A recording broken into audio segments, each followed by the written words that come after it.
to start with from a guy called Peter Drucker, who's a leadership, organizational leadership author.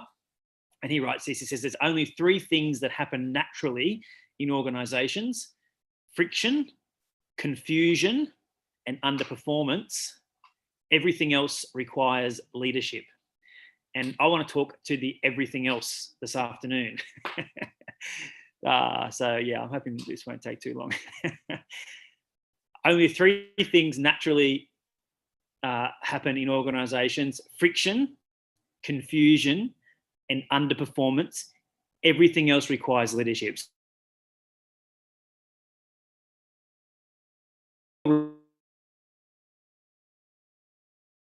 It might be a service you're leading. It might be an online experience that you're a part of.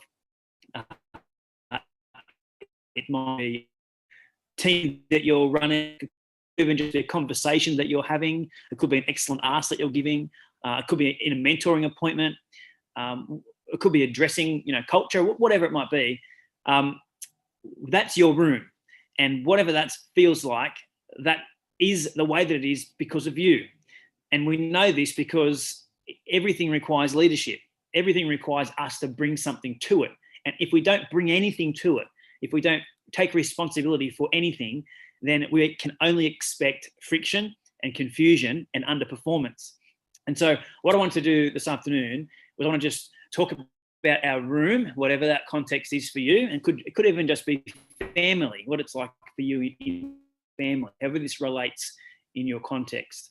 So when I bedrooms, which doesn't sound right, it's really only the two little girls' room I clean up, but sometimes I might help Max clean his room. But like I'm pretty savage when it comes to the cleaning up, and so I'm a massive advocate of just throwing everything in the bin. But I don't.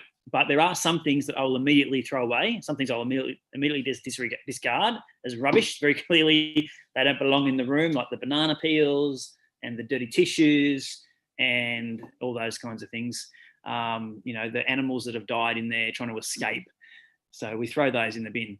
There are some things that are negotiable. So I was like, hey guys, I'm going to throw these things out. Is that okay? Or, what are these worth to you? And what can we exchange in terms of like keeping these things in your room, because you're not really keeping it tidy like you should. But there are some things that I'll never throw away. There's just some things that just make that room, like the children are some of those things. I won't throw them away. But other things, obviously, like some clothing, obviously they need to wear that, they need their mattresses, etc. So there's some things that are just essentials that they get to stay in the bedroom. I know it sounds a bit like a prisoner of war camp at our house. It's not that bad, really. What's that? Is my internet connection stable? It's a little unstable. Is it a bit glitchy? Let me know if it's glitchy, because I can change it. So when it comes to our room in church, or, like I said, a location or a service or, online life group meeting, this meeting, whatever it is, there are some things that we really do need to keep and bring to the room. What I want to point to is this verse in 1 Chronicles chapter 29, verse 2, which says, this is not just a place for people to meet each other, but a house for God to meet us. It's David talking to Solomon about the building of the temple, and he's trying to emphasize the weight and responsibility that it is to actually have a place where God can meet with his people. And that's what our room should be like. They should be places where people find God and God finds them, where, the church really should be that unique place, the only place in the world where that transaction takes place, where the people of God come together and God and people, they meet together in that context. And so this is the question: is God in this room? Is God in the room that we're in now? Is he in this meeting? Is God in the location that you're leading? Is he in the staff meeting that you're in? Is he in the team? Is he in the room? And so what I want to do is I want to talk about the 4 things that Beyond Church leaders never throw away if we want to have a room where God meets his people. So I want to speak to these 4 things. Just briefly, the first one is that one of the things that we never throw away is our confidence, which speaks to our leadership, which is knowing who we are and what we've been called to do. We have to bring that into every room. We have to bring our leadership to the room. We have to bring it with confidence. Hebrews 10:35, it says, don't throw away your confidence, it will be richly rewarded. And that is speaking to identity. Hebrews talks about the identity of the people of God, what it was like under the law and what it is like now under grace. And, that passage talks about being confident in who you are now and what God has for you and for your life. And so what I want to say to you as leaders who are stepping into what God's called you to is please enter the room with confidence. Please enter the room with leadership, because if you don't bring that to the room, it never just materializes on its own. So you cannot expect anything to come out of any meeting, any room that you're in, other than what you bring into it. And so if it looks a little bit like it's lacking in leadership, if it looks a bit like it's lacking in confidence, if you're kind of thinking to yourself, I wish someone would just do something about, what's happening here. It looks like we're not really going anywhere. Well, that's your invitation to bring the leadership that you can bring to the room. The reason you've been invited to serve the way that you've been invited to serve is because we entrust and empower you, because we know that you are a great leader and you should be confident in that. And you should be able to step into those situations with confidence. So don't throw it away. It's important that you have it. The second thing is faith. And faith is really just expectation or, belief that God is going to do what God says that he will do. And we either serve a miracle working God or we don't. And I want to believe, and I do believe, that we do serve a miracle working God. And a couple of my favorite verses that I only discovered like last year in Psalms, and it was from reading the Passion Translation, they really helped to bring some new light to these verses. Psalm 65 verse 5, it says, "You answer our prayers with amazing wonders and with awe-inspiring displays of power." And I always ask the question, if God is in the business of answering prayers with amazing wonders, are we praying prayers that require an answer that is an amazing wonder, or that is an awe-inspiring display of power? So as leaders, we need to bring to the room an expectation that that's the God that we're serving. And when we're praying prayers that invite only God's solutions. Psalm 66 verse 5, it says this, it says, "Everyone will say, 'Come and see the incredible things God has done. It will take your breath away. He multiplies miracles for his people.'" And as leaders, we're those people. We're the ones who we do the work to remember and communicate that this is the expectation that we have and that we want others to have, others who are in the room.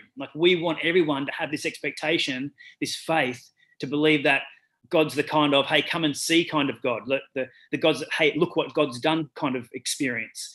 And so I want us this week to lift our level of expectation and lift our level of faith and spend some time praying some big prayers and believing God for some powerful advances in our world. So, I don't know what that is for you specifically, but I do know that the vision is large enough for us to still be wanting to see more and God do more in our world. Now, it could be personally for your life. It could be family, relationship. It could be financial. It could be for the team you lead. It could be for the location. Let's just stop being too concerned or too reserved or worried about, putting big vision and big dreams out there and not seeing them materialize the next day. We can't let that squash our faith or squash our expectation level. We have to continue to be the kind of leaders who bring faith and bring expectation to the room. And, I was really excited yesterday in our Scone pre-service meeting, because that is the one place where it could be really easy to have a low level of faith or low level of expectation, where the team is much smaller. But what we saw in that room was a high level of expectation and a high level of faith, that we weren't just even reaching the people who were in the room or potentially arriving, but we were praying for the entire region. We're praying for all churches to rise and for all churches to lift and for all churches to see revitalization and revival in that region. And we want to play our part. And so that's an expectation that we believe, and we have faith to believe that God's going to do something miraculous and totally transform that entire region of our state. And they're the kinds of prayers that we should be praying all the time, because what that does, it lifts the level of faith for the people that we're leading, and it changes the environment, it changes the room that we're in. And so let's not throw away our faith. Let's not throw away our confidence. And thirdly, let's not throw away the atmosphere of the room. And so atmosphere is defined in the dictionary. It says, the pervading tone or mood of a place, situation, or creative work. The pervading tone or mood of a place. The pervading tone or mood of a place. I don't know if you've ever driven into a town that's new to you, or if you've ever been into someone's home for the first time. I'm the kind of person that just picks up on, I think you're probably the same, right? Where you just pick up the feel of that place, the feel of that town, the mood, right, of that house. And so atmosphere is really important. And it's a large part of what makes our room our room. It's a large part of what makes this meeting this meeting. It's a large part of about what makes your service feel the way your service feels. And so I just want to speak to this for a moment, because I want to talk about what matters when it comes to atmosphere and be a little bit practical for a few minutes.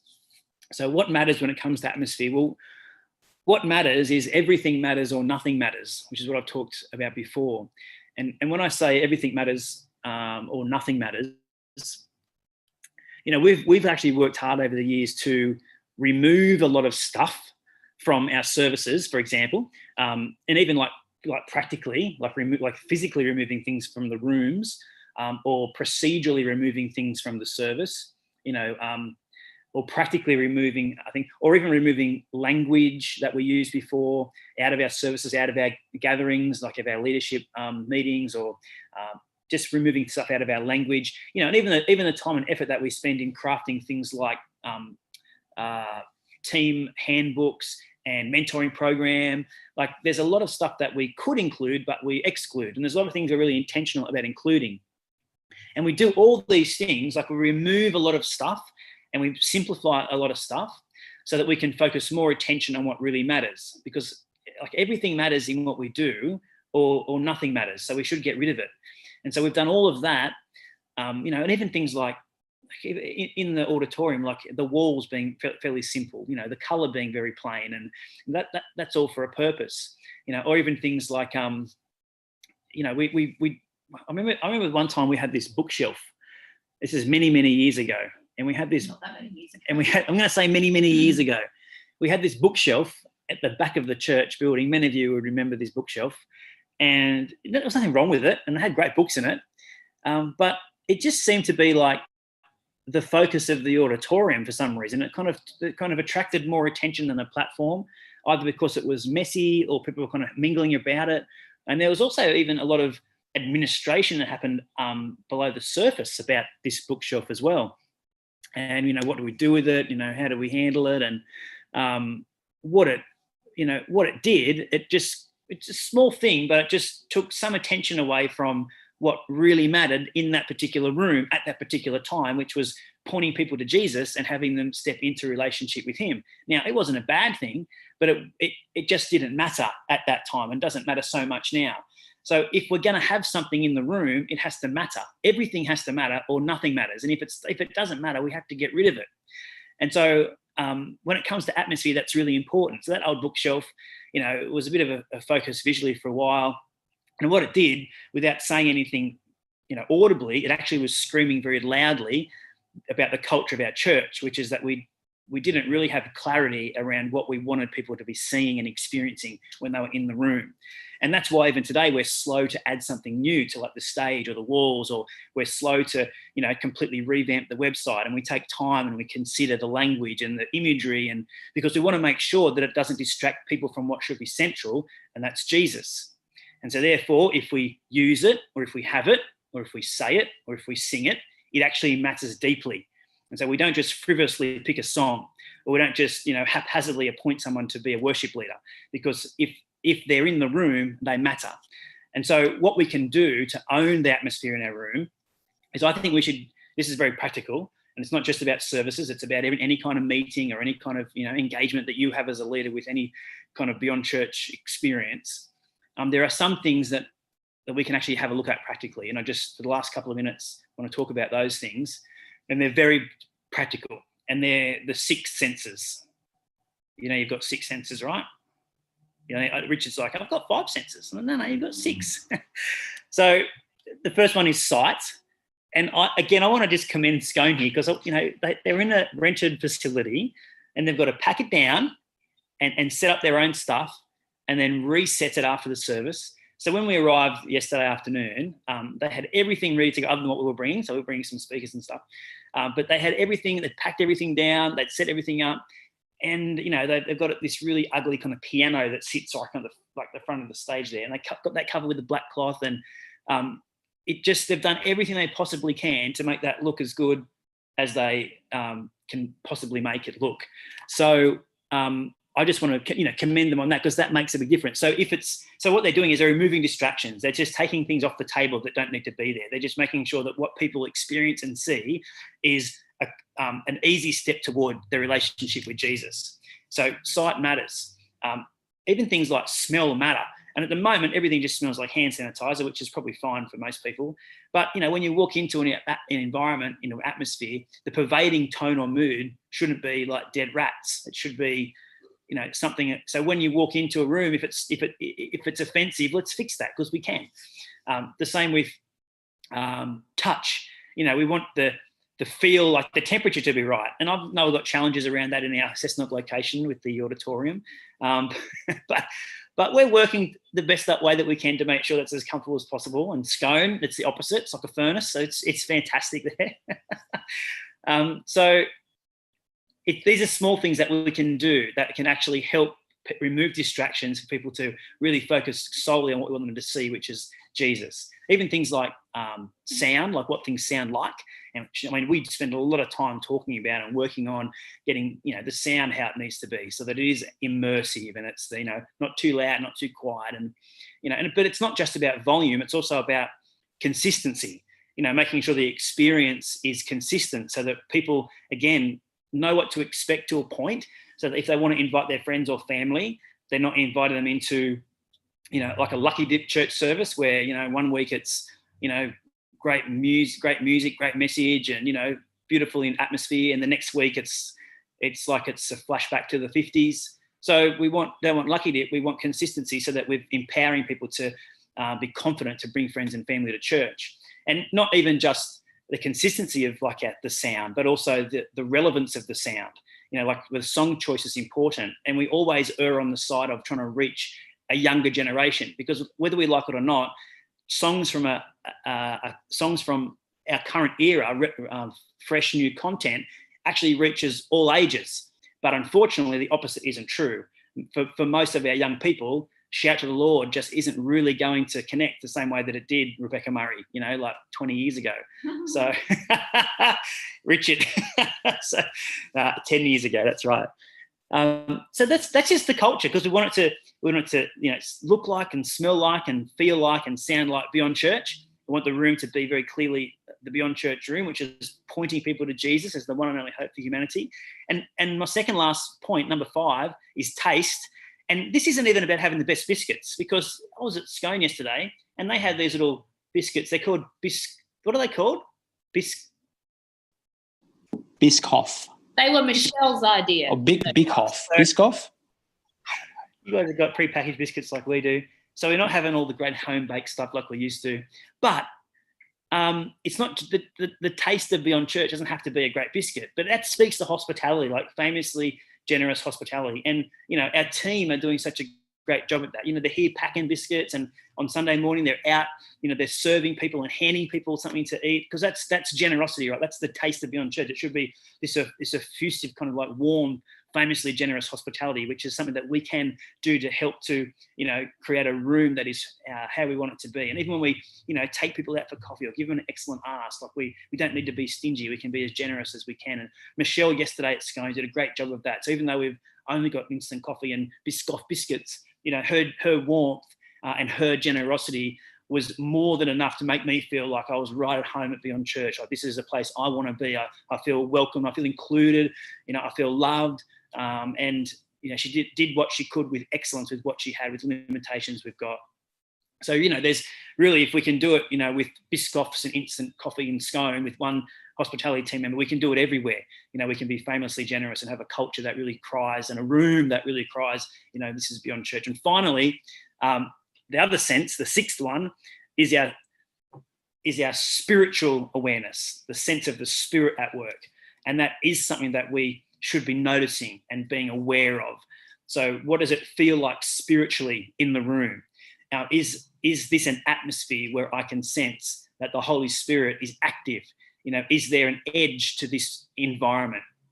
Is the possibility of something happening here, like right on the edge of the atmosphere? Are you seeing people like moved emotionally in conversation? Are you seeing people anticipating and excited about, the message that's about to be delivered? Or are you seeing people raise their hands in worship at the song that's being sung? Are you seeing people maybe even on their knees because they just can't stand under the power and the presence of the Holy Spirit service or in that room? The people have got on their life.